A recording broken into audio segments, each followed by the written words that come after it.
네, 교회 여러분 안녕하십니까? 오늘은 5월 24일 화요일 아침입니다. 오늘 함께 나눌 성경 말씀은 시편 139편입니다. 너무나도 유명한 시편인데 같이 한번 제가 1절부터 24절까지 봉독하도록 하겠습니다. 다윗의 시, 인도자를 따라 부르는 노래.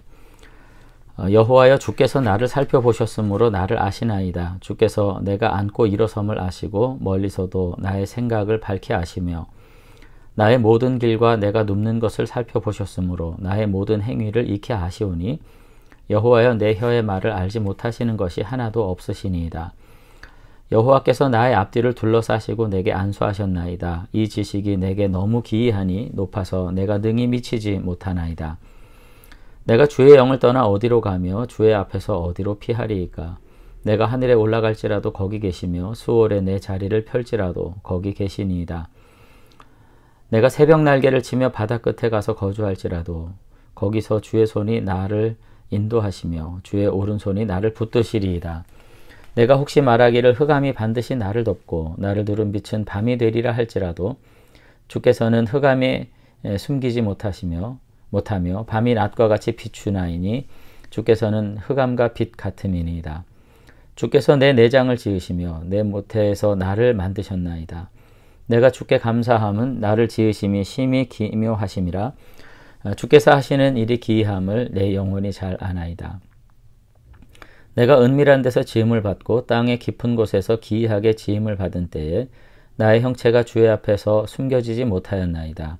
내 형질이 이루어지기 전에 주의 눈이 보셨으며 나를 위하여 정한 날이 하루도 되기 전에 주의 책에 다 기록되었나이다.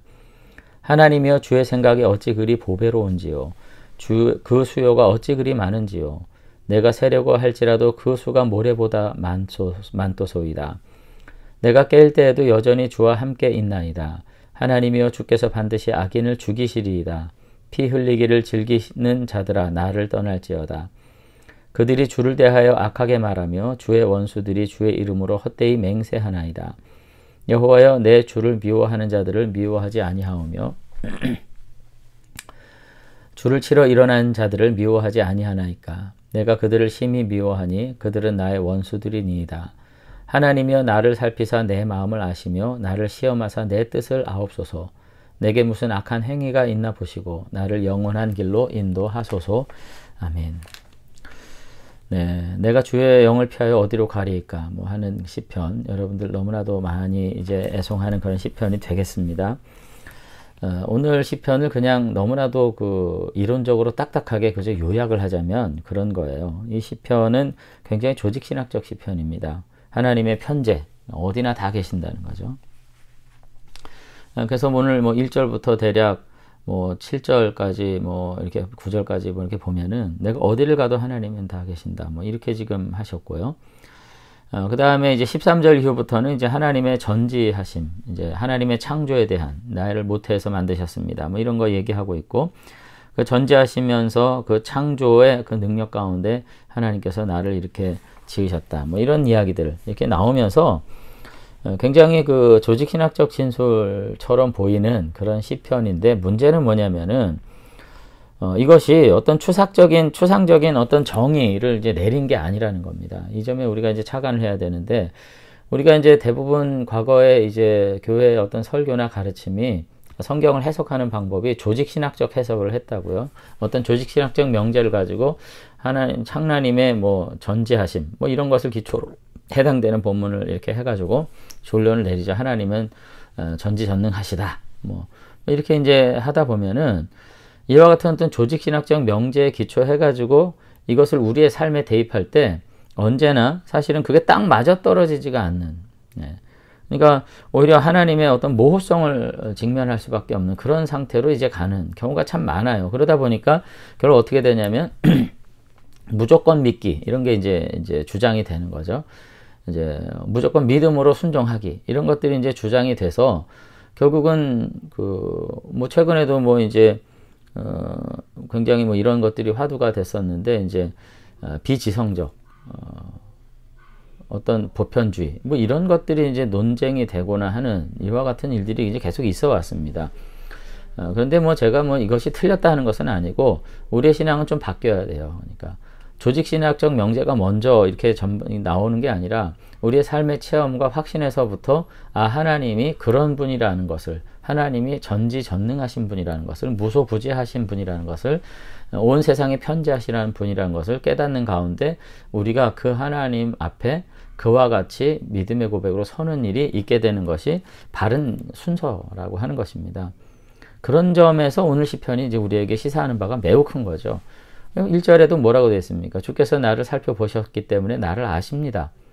근데 어떻게 나를 살펴보시냐면 내가 앉고 일어섬을 아시며 멀리서도 나의 생각을 아시며 나의 모든 길과 내가 눕는 것을 살펴보셨고, 그래서 나의 모든 행위를 익히 아시고 또 내 혀의 말을 아시기 때문에 모르시는 것이 하나도 없고 내 앞뒤에 둘러싸서 내게 안수하셨고 내게 힘을 주신 하나님이십니다. 지금 이렇게 그러면서 7절 이후에 보면 내가 주의 영을 떠나서 어디로 가며 어디로 피하겠습니까? 내가 하늘에 올라갈지라도 거기 계시고 내가 스올의 자리를 펼지라도 거기 계시고 내가 새벽 날개를 치며 바다 끝에, 이제 굉장히 문학적 표현이에요. 이게 새벽 미명에 내가 출발하는 이와 같은 정말 난처하고 낯선 순간에서도 나를 인도하시고 나를 붙드시는 이와 같은 하나님이십니다 라고 이제 이야기를 하면서 하나님의 어떠하심에 대해서 얘기하고 있는 거죠.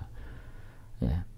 오늘 우리가 이와 같은 하나님을 우리가 삶의 자리에서 정말 체험하게 된다면 여러분은 어떻게 되겠어요? 때로는 섬찟하며 놀라는 이와 같은 일도 있겠지만 사실은 그 안에서 누리게 되는 삶의 형편이 어떠하든지 그 삶의 자리가 새벽에 낯선 출발을 할 수밖에 없는 비극에 있든지 아니면 모태에서 피어나는 그와 같은 아름다운 생명의 순간에 있든지와 상관없이 우리는 그 하나님과 소통하게 되고 그 하나님의 도우심 안에서 우리가 안식과 평화를 누리게 되는 그와 같은 일들이 있게 될 것이다 라고 이제 생각하게 되는 거죠. 그래서 오늘 시편을 제가 다 일일이 이야기 전에 다시 한번 이 시편 저자가 우리들에게 전하고자 하는 그 깊은 의미가 무엇인지를 다시 한번 저와 여러분들이 깊이 생각해 볼 수 있었으면 좋겠습니다. 그것은 뭐냐면 어떤 신앙적 위대한 고백이 다가 아니라는 거예요. 여러분, 종교 논쟁으로 결론이 난 적이 없어요. 세상의 모든 논쟁이. 그것은 다 의미가 없는 것입니다. 그것이 진리일지라도 현장에선 그렇다는 거예요. 우리가 다시 한번 이 시편 안에서 내 곁에 지금 가까이 와 계신 하나님 앞에 내가 보다 더 가까이 나아가서 바짝 당겨 앉아서 그 하나님과 더불어서 교제하고 소통하는 가운데 모든 모험을 수반하는 이와 같은 놀라운 삶. 그래서 그 하나님과 더불어서 하는 모험이 결코 위기가 아니라 하나님을 체험하는 놀라운 체험적 어떤 간증으로 우리의 삶에 자리 잡을 수 있도록 여러분들이 그와 같이 살아가실 수 있게 되길 바랍니다. 믿음의 명제만 외쳐서 우리의 삶이 행복해지는 것이 아니라 그와 같은 하나님을 가까이 느끼면서 우리의 삶의 모든 형편 속에서 과감하게 믿음으로 행함으로써 얻게 되는 확신이 있을 때 우리는 비로소 행복하게 되는 거죠. 그래서 저는 그 성도의 행복이 때로는 정말 허공을 치는 어떤 허무함 같을 때가 많이 있어요. 왜냐하면 조직신학적 진술만으로 그치게 되기 때문에. 그것이 아니라 오늘 여기 우리와 이렇게 가까이 계신 이 하나님을 여러분들이 신뢰하는 가운데 하나님과 소통하고 그리고 그 하나님을 믿는 가운데 감히 도전하고 그리고 그 결과로서 하나님의 도우심을 정말로 명제, 글로서가 아니라 체험적 확신으로 느끼면서 그것으로 인해서 무한히 행복하게 되는 이와 같은 삶을 저와 여러분들이 신앙 안에서 우리 하나교회 안에서 누리고 그것으로서 우리가 함께 기뻐할 수 있었으면 좋겠습니다.